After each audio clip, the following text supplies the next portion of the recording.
Okay, I Drew. don't know. It's just I like just there's have to too ask much you going one on last here. question. We're almost out of time, but I would just like to ask you that one last question. Why did the Zodiac operate on the dates that are given? December 20th, July 4th, September 27th, and October 11th for the confirmed activities. Why those dates?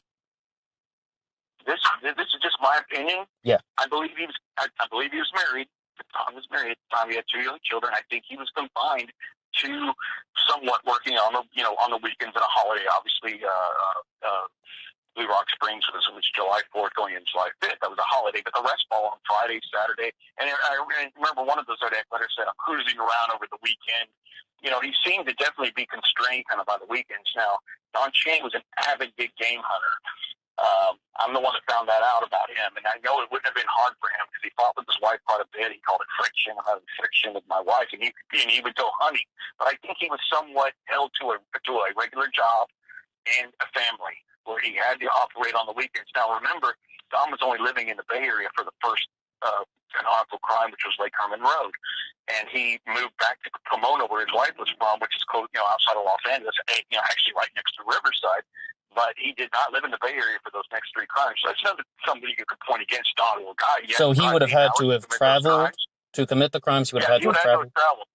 He would have Okay, to have and traveled to do those three crimes. Yes, he would have. But I don't think it would have been a problem for him other than being kind of confined to weekends. Hey, I'm going hunting, because he would go on long hunting trips. And the very That I last know. thing I would like to ask you is just, but even though you have put forward a lot of reasons why you think Don Chaney's a Zodiac, and I asked you this question once, but still, you are not 100% sure of his motivation for this. Is that correct?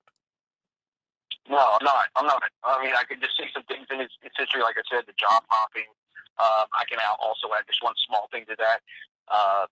His family, he was estranged from his family. His family moved back to the East Coast, where they had lived for a long time, too. And Don wound up, he eventually got divorced, much later on, after being separated from a long time from his wife. But his two children and his wife lived on the East Coast while Don remained on the West Coast for many years. So he was totally estranged from his two children, which is odd because they still revered him, as their father, and once they wanted to spend more time with. But there was something there that kept them apart. They rarely saw each other after the family moved, when the kids were, roughly in their early teens, back to the East Coast, and Don remained on the West Coast, which is another odd thing.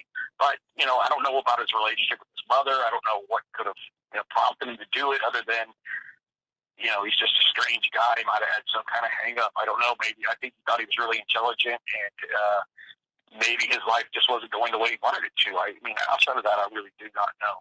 Okay, and we are almost out of time, so can I just say, how can people get in touch with you? You can email me. My email is my name. It's drewbeeson@yahoo.com.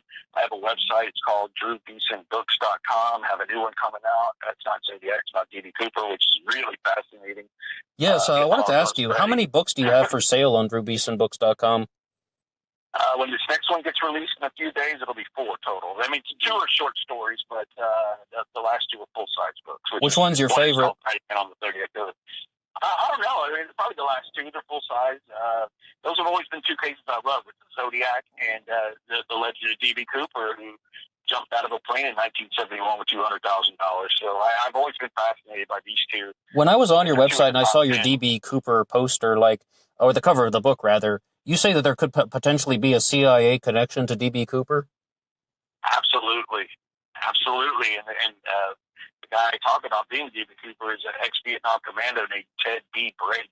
And this guy is fascinating. He's the most fascinating person you've never heard of till this book. I mean, it's incredible the life this guy had, what he could do. Well, we are going to have to do an episode where we bring you back just to talk about that material, because I'm always going to want to learn more about D.B. Cooper, but especially about the CIA and some of the wacky stuff that goes on our planet Earth, if you know what I mean. Oh, absolutely. All right. Well, Drew Beeson, thank you so much for talking to me about the Zodiac Killer. And everybody, if you like this upload, you can hit the like button. And if you haven't subscribed yet, you're welcome to do so. But you can always visit Drew at drewbeesonbooks.com and check out some of his things. Drew, any last words? No, that's it. I appreciate it. It's been a lot of fun. All right, everybody, take care. And until next time.